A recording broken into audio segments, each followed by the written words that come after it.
আসসালামু আলাইকুম। সবাই কেমন আছেন? আশা রাখি সবাই আলহামদুলিল্লাহ ভালো আছেন। আমি আলহামদুলিল্লাহ ভালো আছি। সাবির ফ্যামিলি ব্লগ থেকে আমি সুমি। আজকে আমাদের সাদা মাংস রান্না করা হচ্ছে। সাদা মাংসগুলো কষানো হচ্ছে। আমরা যারা ঢাকায় আছি তারা কিন্তু ম্যাক্সিমাম মানুষই গরু মাংস সাদা মাংসটা খাই। এটার মধ্যে কোনো মরিচ টরিচ ইউজ করা হয় না, শুধু কাঁচা মরিচটা ইউজ করা হয়। অনেক জায়গায় এখন শুধু ঢাকায় না, মানে ঢাকাইয়ারা না, শুধু পুরান টাউন বলেন, ঢাকাইয়ারা বলেন, যারাই বলেন না কেন, ম্যাক্সিমাম মানুষই এখন সাদা মাংসটা অনেক পছন্দ করতেছে। মেবি একটা দোকানও হয়েছে আপনার সাদা মাংসর, কোনো মশলা দেওয়া হয় না, জাস্ট কালো গোলমরিচ আর মনে হয় সাদা হওয়ার জন্য মনে একটু লবণ ব্যবহার করে। এখন কিন্তু ম্যাক্সিমাম মানুষই আপনার এই সাদা মাংসটা পছন্দ করে, গরু সাদা মাংসটা, তারপরে খাসি সাদা মাংসটা। মানুষ এখন মানে মশলা জাতীয় খাবার বেশি একটা পছন্দ করতেছে না। যারা করে তারা তো করে, আর যারা করে না তারা বেশি একটা পছন্দ করে না। কিন্তু আমাদের ঢাকাইয়ারা কিন্তু এই সাদা গরুর মাংস এটা খাবেই, এটা সব সময় আমরা খাই।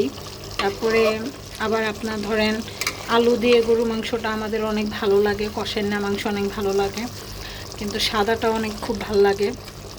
আজকে আমাদের রান্না করা হচ্ছে হলো সাদা গরুর মাংস একদম। এটার মধ্যে অন্য কোনো কিছুই দেওয়া হয় না, জাস্ট শুধু আদা রসুন আর একটু হালকা একটু দেওয়া হয়েছে এটার মধ্যে আর কি, একটু মশলা অন্যরকম, এটা স্পেশাল আম্মুর হাতের মশলা, আম্মু একটা বানায়, ওইটা দেওয়া হয়েছে। মরিচটা কাঁচামরিচের উপরেই তরকারিটা হবে, পুরাটা কাঁচামরিচের উপরেই হবে। মানে দেখতেই কি ভাল লাগতেছে, দেখেন, দেখতেই কিন্তু ভাল লাগতেছে। মনে হইতেছে যে রান্নাটা হইলেই গরম গরম এক প্লেট ভাত।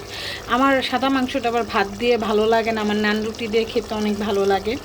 আমি নান রুটি দিয়ে খুব পছন্দ করি, এর জন্য আর কি নান রুটি দিয়ে খাবো দেখে আম্মুকে বলছি যে আম্মু সাদা মাংস রান্না করে তো, আমি নান রুটি দিয়ে খাবো। তো এই যে সাদা মাংস রান্না করা হচ্ছে আজকে, সাদা মাংস দিয়ে নান রুটি। আমার ভাই আবার বলতেছে যে আমারও সাদা মাংস দেখে খুব খাইতে মন চাইতেছে। তো এখন আমি বলছি দেওয়া সম্ভব না, যেহেতু আমার ভাই প্রবাসে থাকে, বিদেশে থাকে, এত দূরে দেওয়া সম্ভব না। তোমার কাছে যদি কেউ যায় তাহলে তুমি আমাকে বইলো, আমি সাদা মাংস রান্না করে দিয়ে দিব। আর সাদা মাংসটা নর্মালি আম্মুর রান্না থেকে আমি রান্না করতে পারি মাশাআল্লাহ অনেক ভালো। আম্মু বলে আমার হাতেরটা নাকি অনেক ভালো হয়, জানি না, এটা আমি ট্রাই করি। কিন্তু আজকে আম্মু রান্না করতেছে, আম্মুরটা খাই, আরেকদিন আমি রান্না করব, আমারটা আম্মু খেয়ে রিভিউ দিবে আপনাদের কাছে। সবাই কিন্তু আমার ইউটিউব চ্যানেলটি সাবস্ক্রাইব করে দিবেন, সবাই আমাকে সামনে এগিয়ে নেওয়ার জন্য সাপোর্ট করবেন। সবাই ভালো থাকবেন, সুস্থ থাকবেন এবং আমার সাবির ফ্যামিলি ব্লগের পাশে থাকবেন। আল্লাহ হাফেজ।